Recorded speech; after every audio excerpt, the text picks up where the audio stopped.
Hello, hello, and welcome back. I'm Claire. This is Purple Poppy.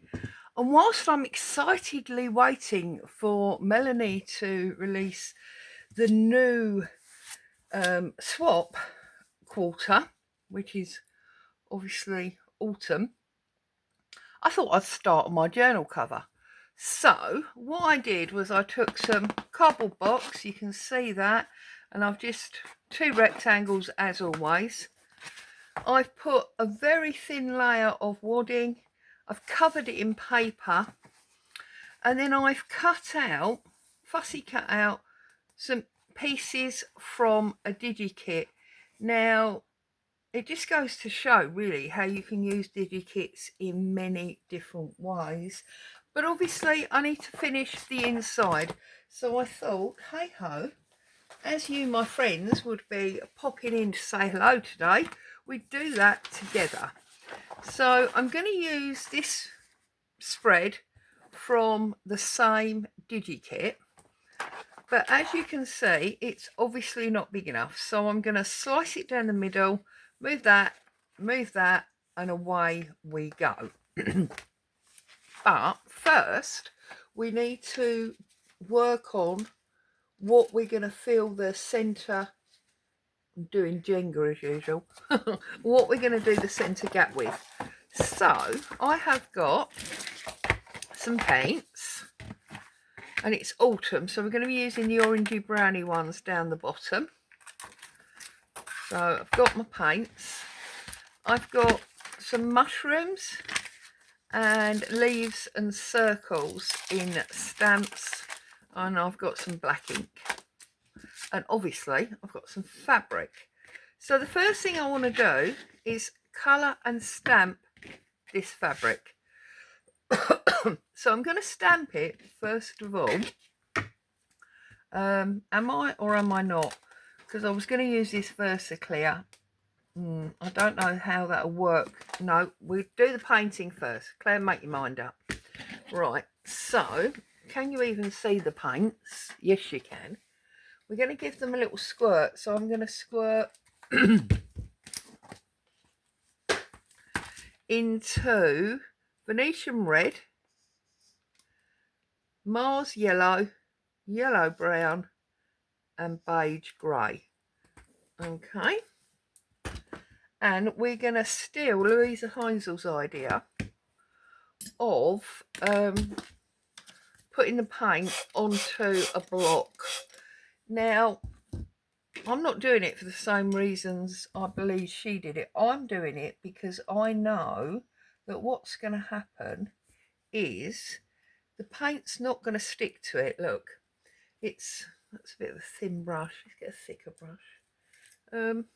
What's going to happen is the paint is going to find its own level. You see that? So it's going to gather up, and then I'm just going to stamp across my fabric and let the fabric pick up the paint that's on the pad. And then I'm going to go in with this lighter one. There's not enough water in there, Claire. There we go. This is more of a rusty type colour. And again, you can see it's forming its own lovely patterns. And we're going to overlay that so we get a mix of colour. And then again in the yellow brown, because we want all these autumny colours.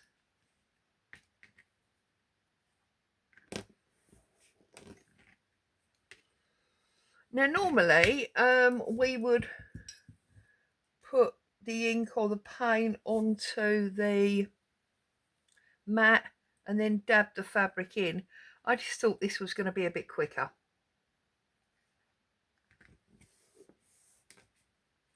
And it's going to get us different patterns, as you can see. Okay, here we've got a lot less. than we've got down the other end. So putting the paint on, let it find where it wants to be, and then I'm just going over the top. Okay, and now we need some more of that really dark one that we started with in the first place. It's got the lighter one mixed in with it now.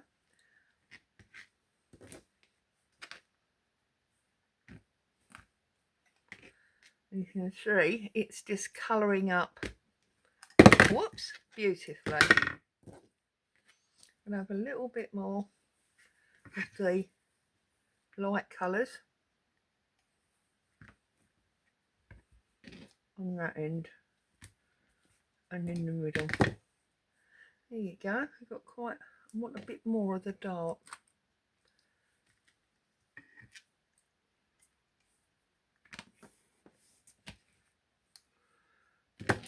Nice easy way to colour our fabric. So I'm finished with that and that, so I'm going to put them on the floor out of the way and get rid of this mat because we don't need that at the moment, although we will want it again in a minute. I'm going to bring on just a piece of random fabric that I'm going to use to iron what we've done dry. You will get a different texture to your fabric because of the paint. Look, you can see the paint on my iron. It's interesting, isn't it? We have actually got some iron lines there, so we're going to have to make sure we turn this fabric over and work on the other side because we don't want to see those iron lines. Now you could obviously leave this to air dry if you wanted to, and you can see the colours are a lot less intense on this side, and that paint gives it a much stiffer feeling.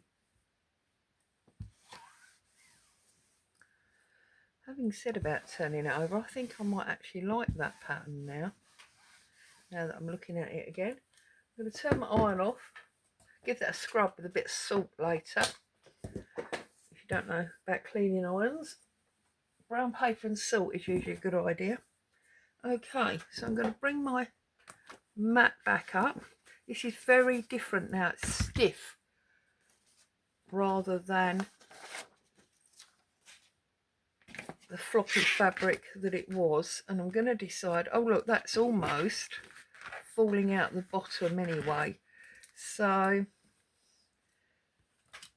take my scissors, going to give it a snip and a tear. We'll keep that piece, may use that inside the journal, and then lining that up, I'm going to snip that piece off as well. Get rid of them strings. You do still get strings. Okay, so put that over there. What I'm going to do now is stamp at it. So always get my hands covered when I use this. So I'm thinking I have a mushroom about there. We'll have, oh, I've got to get this leaf off. That's the only trouble when they're new.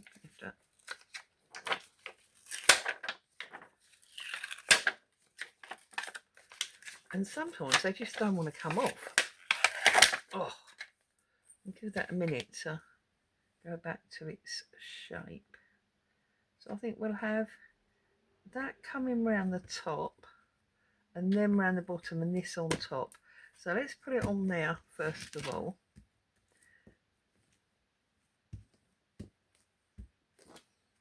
We'll give it a good ink.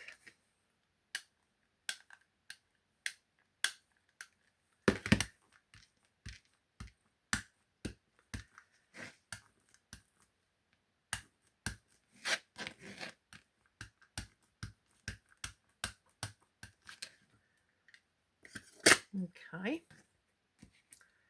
and we want it going bottom corner to side.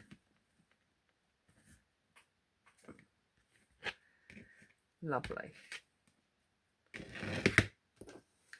And then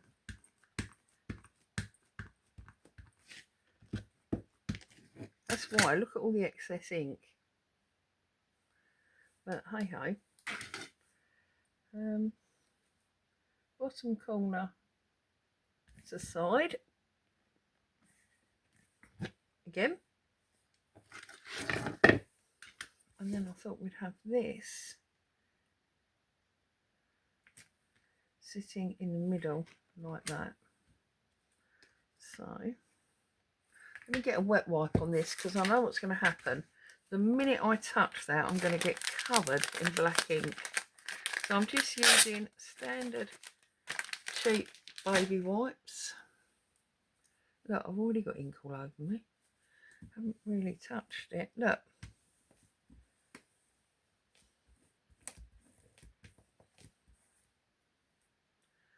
All that ink will be all over my hands. I mean, it is a bit, but not as much as it would have been. Right, so we'll plonk that down. It doesn't really make any difference, I don't think, if you do it this way. But anyway, so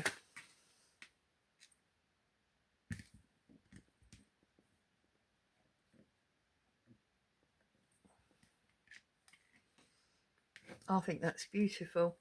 And then I'm just gonna clean this again, because you know, I think this is only half a baby white. Never mind.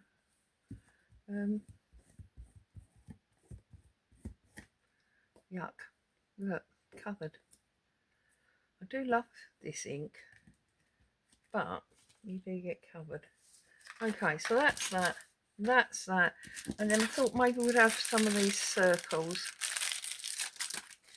So I'm just gonna do it random like that.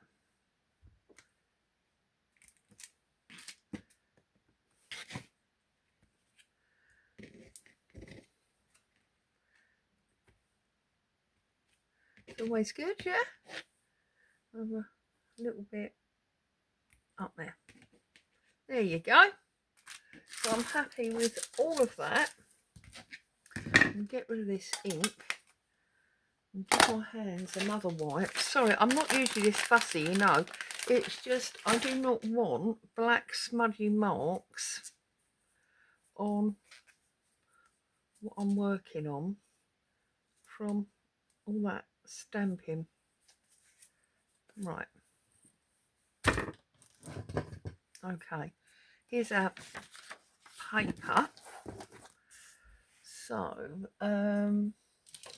here's my tear ruler, I think. And the first thing I'm going to do is take these edges off. So, I mean, this is not rocket science, is it? You've all done this a million times, I'm sure. I just thought, you know what, it's a job that I need to get done. It's a job that I want to get done. So why not bring you guys along to join in? I know you like to stop by on a Tuesday and say hello. So here in the UK, we've had a bank holiday weekend. So I can actually say, without being a day late, did you have a good weekend? Oh dear.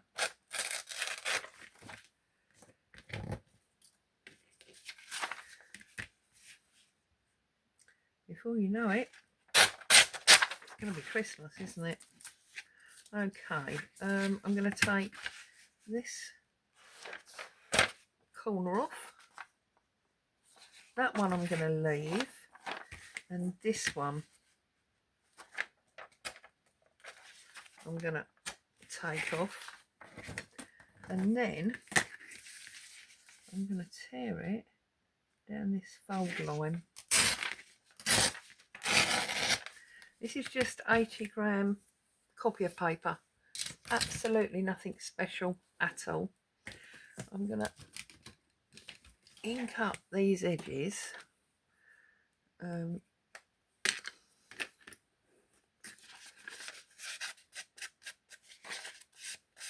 not worried about that one because obviously it's going to be fabric on that one.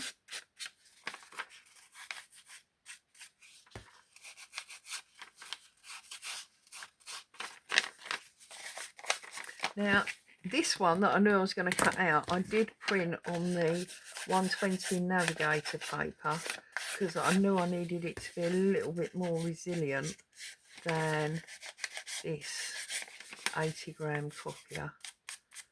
So, and this is where I do mix my papers up depending on what I'm going to use the actual print for. Okay.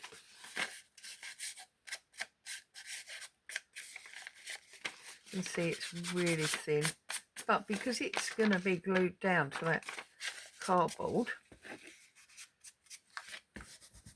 on the inside of our cover, it doesn't matter. It's absolutely fine.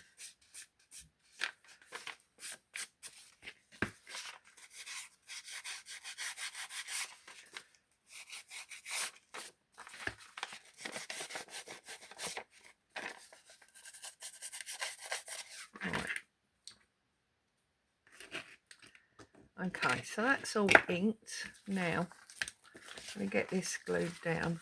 So, a loose thread there, get rid of that. Don't need that. I'm going to put this same distance, top and bottom, and in if I can. So that one's going to go there. I'm just going to use glue stick. Glue stick works great with fabric and obviously paper to paper, so it's going to do the job for us, no problem at all. Okay, bring this in.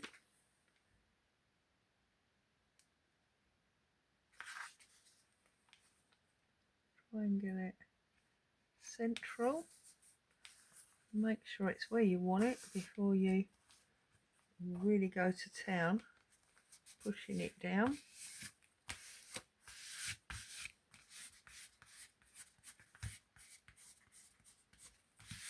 Pushing the centre out always.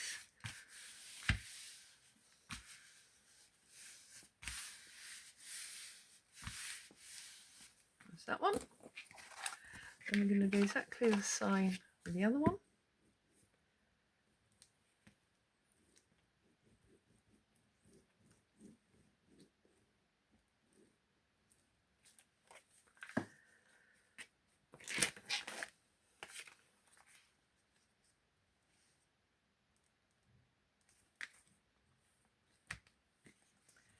Checking my distances again from the centre out.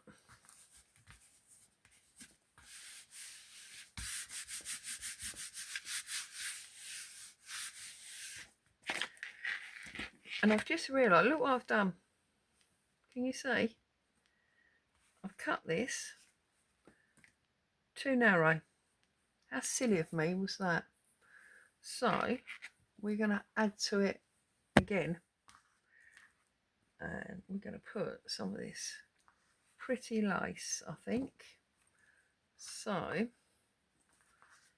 should have measured that fabric before I got to staining it and doing all sorts, shouldn't I? Do I want to do the lace, or do I want to do this one? This is all fabric that I've got next to me ready for my fabric journal.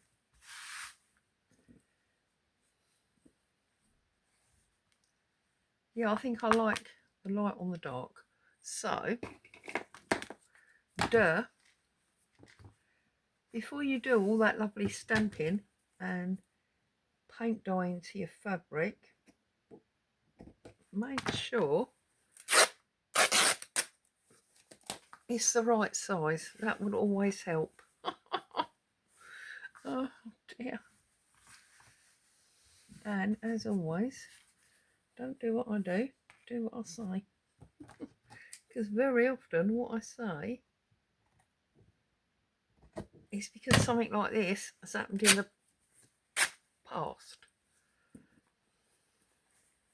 I've done it again, haven't I? Oh no. I thought I'd done it again for a minute.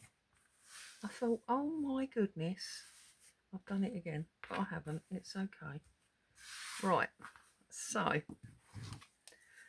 going to get my glue out. You know, there are days when it just all goes wrong. And usually they're days like today when you've had an extra day on the weekend and you should be totally refreshed and with it, and having had that extra time of doing nothing, you're actually way out of it. Right, let's pull out these threads. Oh, it's a good job it's a journal for me, not looking for a forever home, isn't it? Right, again, from the centre out.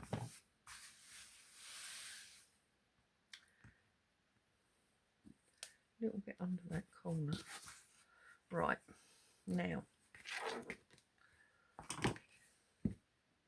the bit that we really wanted in the centre. But I think it'll be nice actually, because that cream, although I didn't intend to do it, it's going to give it like a bit of a frame, isn't it? Which will be nice. Right, let's pick this up, and now look, it's just going to give it that little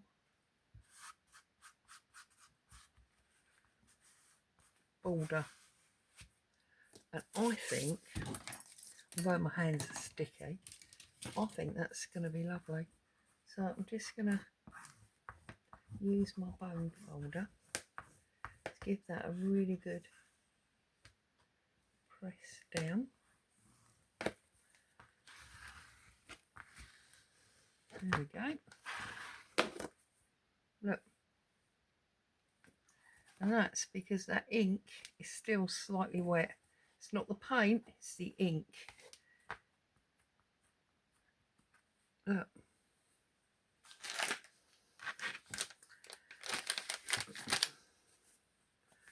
And that's why I didn't want to do the stamping before I put the paint on. But look at that. Now I think that is a beautiful, beautiful central cover. So I'm going to lay this book open over out the way so that it can dry, and when it's dry I can think about how I'm going to join my signatures, because we've got 6 signatures. Let's put the water bottle there.